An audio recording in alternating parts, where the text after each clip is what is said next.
اب یہاں سے قدوری کے مصنف علیہ الرحمہ وضو کی سنتیں بیان کرنا شروع کر رہے ہیں، اور وضو کو وہ طہارت لکھتے ہیں۔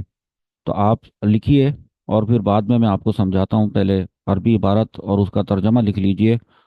وسنن الطہارتی، اور وضو کی سنتیں: غسل الیدین ثلاثاً، دونوں ہاتھوں کو 3 مرتبہ دھونا ہے۔ قبل ادخالہما، ہاتھوں کو ڈالنے سے پہلے۔ اس کو اگلی عبارت سے جوڑیں: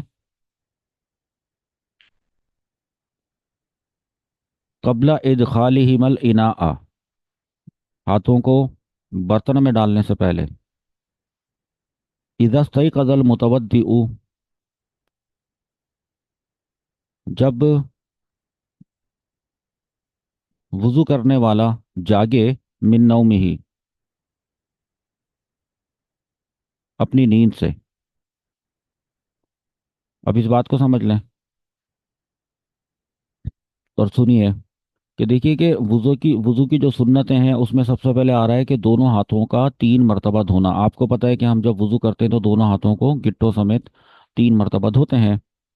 اور خاص طور پہ یہ فرمایا ہے کہ خاص طور پہ اس وقت جب کوئی سو کر اٹھے تو جو برتن میں پانی جمع کیا ہوا ہے وضو کرنے کے لیے، اس میں ہاتھ نہ ڈال دے، بلکہ پہلے کہیں دوسری جگہ سے ہاتھ کو دھو لے اور اس کے بعد برتن میں ہاتھ ڈالے۔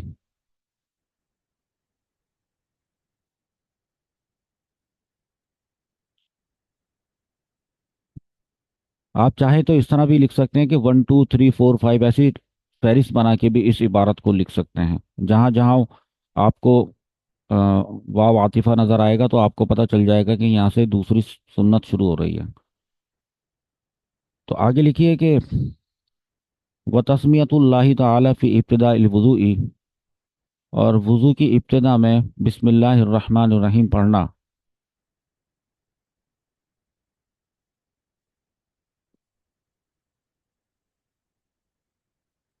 وَالسِّوَاكُ، اور مسواک کرنا۔ وَالْمَضْمَضَةُ، اور کلی کرنا۔ وَالْاِسْتِنْشَاقُ، اور ناک میں پانی ڈالنا۔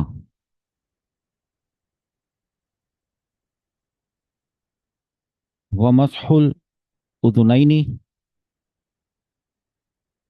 اور دونوں کانوں کا مسح کرنا۔ وَتَخْلِيلُ اللِّحْيَةِ، اور داڑھی کا خلال کرنا۔ وَالْأَصَابِعِ، اور انگلیوں کا خلال کرنا۔ وَتَكْرَارُ الْغَسْلِ إِلَى الثَّلَاثِ، اور دھونے کے عمل کو 3 بار کرنا۔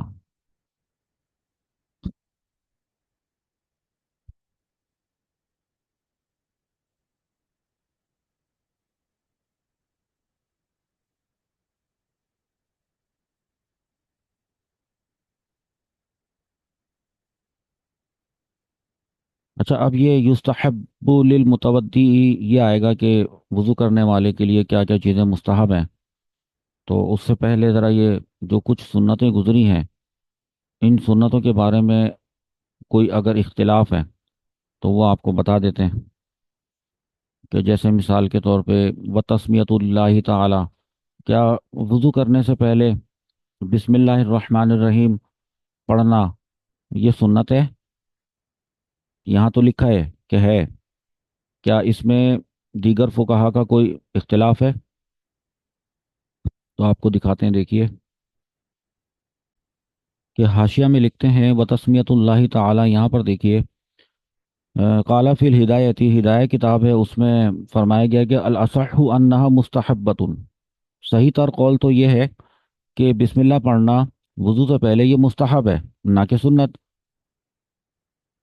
اور اس کے بعد ایک حدیث ذکر کی ہے حضور صلی اللہ تعالیٰ علیہ وسلم کی: لا وضوء لمن لم یسمى اسم اللہ تعالی، کہ اس کا وضو نہیں جس نے اللہ کا نام نہیں لیا۔ تو اس سے پتہ چلتا ہے، ایسا لگتا ہے کہ جس نے اللہ کے نام کے بغیر وضو شروع کر دیا تو لا وضوء، لا نفی جنس ہے، وضو ہی نہ ہوا۔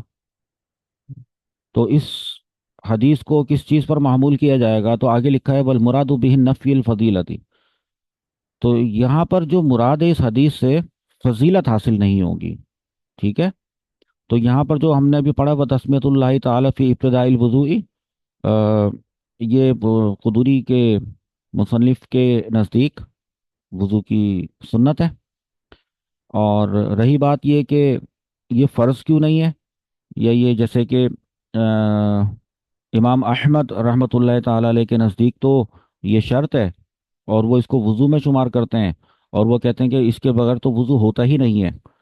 تو ہم نے یہ عرض کی کہ والمراد بھی نفی الفضیلتی، تو یہاں پر لا وضوء، وضو ہی نہیں ہوگا، حضور پاک نے فرمایا، تو اس سے مراد یہ ہے نہیں ہے وضو کی فضیلت حاصل نہیں ہوگی، ٹھیک ہے؟ اچھا، اس کے بعد جو اگلا پوائنٹ آ رہا ہے وسواکو، مسواک کرنا، اور ٹاپک کیا چل رہا ہے؟ وضو، اور وہ بھی وضو کی سنتیں۔ تو اب سوال یہ پیدا ہوتا ہے کہ کیا وضو کرنے سے پہلے مسواک کرنا سنت ہے؟ وہ تو ہے، وہ تو ہمارے نزدیک یہ سامنے لکھا ہوا ہے، ہم حنفی ہیں تو ہم حنفی کتاب پڑھ رہے ہیں، لیکن دوسرے فقہا اس بارے میں کیا کہتے ہیں مسواک کے بارے میں؟ تو سوال یہ پیدا ہوتا ہے کہ آیا مسواک وضو کی سنت ہے یا نماز کی سنت ہے؟ ان دونوں باتوں میں فرق ہے۔ اگر وضو کی سنت قرار دیا جائے گا تو جب کبھی وضو کرے گا تو مسواک کرے گا، اور اگر نماز کی سنت قرار دیا جائے گا تو جب کبھی نماز پڑھے گا تو تبھی وہ کرے گا مسواک۔ مثال کے طور پہ انسان ایک دن میں مسلمان 5 نمازیں پڑھتا ہے، تو اگر مسواک کو نماز کی سنت قرار دیتے ہیں تو 5 مرتبہ اس کو مسواک بھی کرنی ہے۔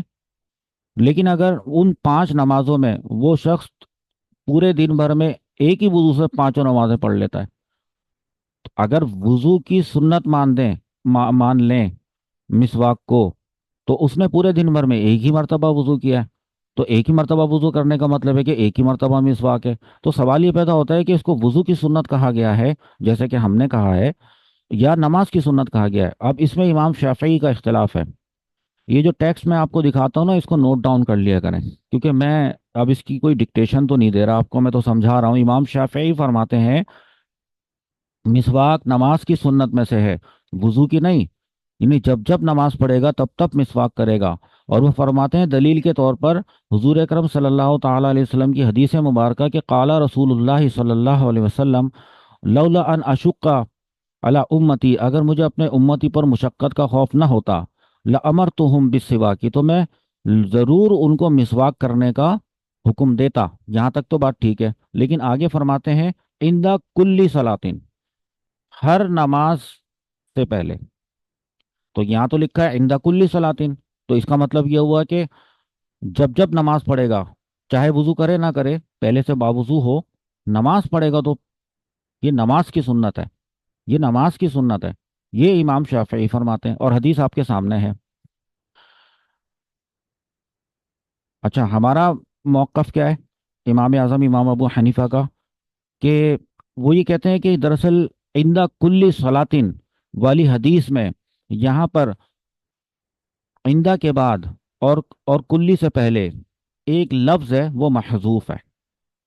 اس کی بہت ساری وجوہات ہیں، سالڈ ریزن ہے، اور وہ کہتے ہیں کہ اصلی عبارت یعنی تقدیری عبارت یہ ہے کہ عندہ وضوء کلی صلاتن، یعنی ہر نماز کے وضو سے پہلے، یہاں پہ اس بات کو لکھا ہوگا۔ اور امام ابو حنیفہ رحمۃ اللہ تعالی فرماتے ہیں کہ مسواک وضو کی سنت ہے، وضو کرنے سے پہلے سنت ہے، نہ کہ نماز کی۔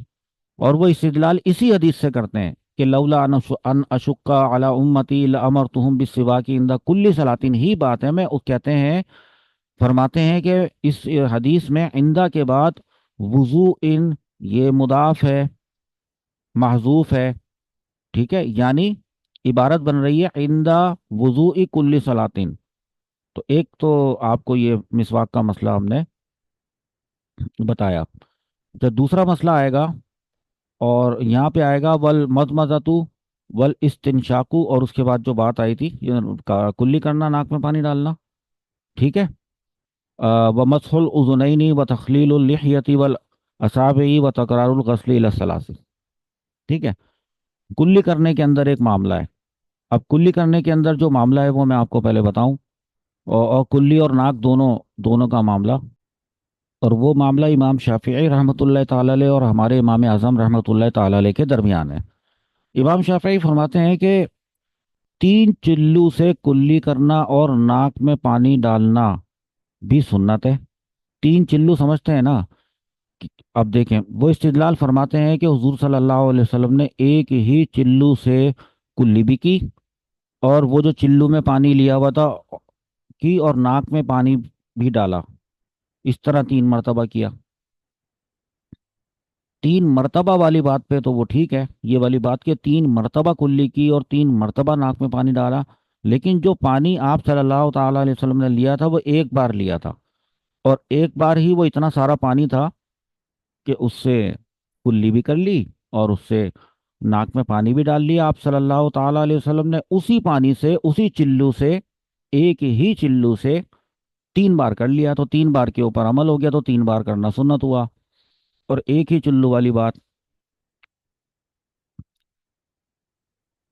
تو امام اعظم فرماتے ہیں کہ نبی کریم صلی اللہ تعالی علیہ وسلم نے ایک موقع پر وضو فرمایا اور تین بار کلی بھی کی اور تین بار ناک میں پانی ڈالا الگ الگ.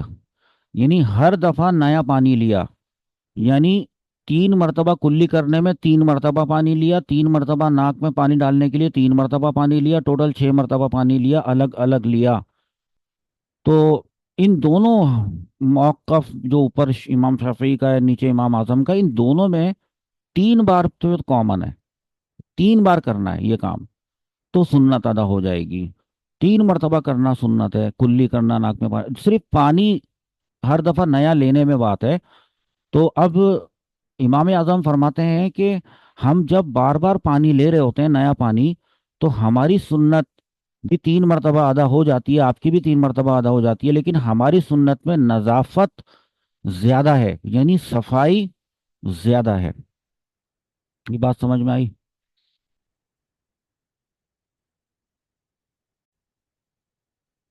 اب دیکھتے ہیں وضو کے مستحبات. پہلے عبارت لکھ لیں اور ترجمہ لکھ لیں. وَيُسْتَحَبُّ لِلْمُتَوَدِّئِ. اور وضو کرنے والے کے لیے مستحب یہ ہے ان ینوی طہارت، کہ وہ طہارت کی نیت کرے. وَيَسْتَوْعِبَ رَأْسَهُ بِالْمَسْحِ، اور اپنے سارے سر کو مسح کے ذریعے گھیر لے.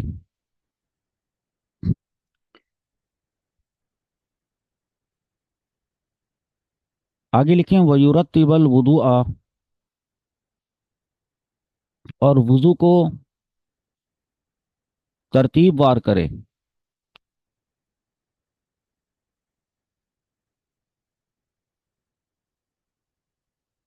وَيُبْتَدَأُ بِمَا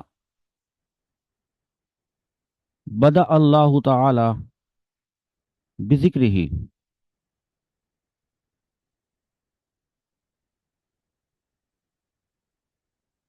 اس کا ترجمہ لکھیں کہ پس اس عضو سے شروع کرے جس کے ذکر سے اللہ نے شروع فرمایا.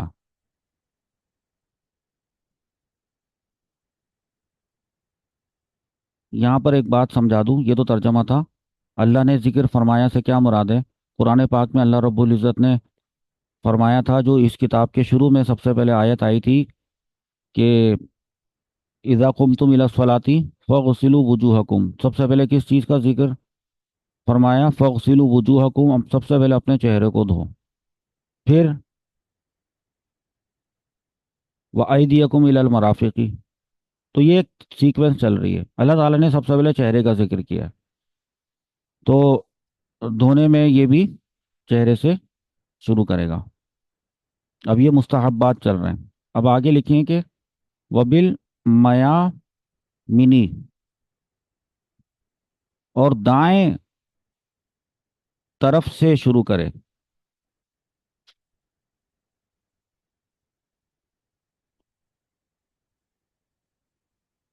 و توالی، اور پے در پے کرے.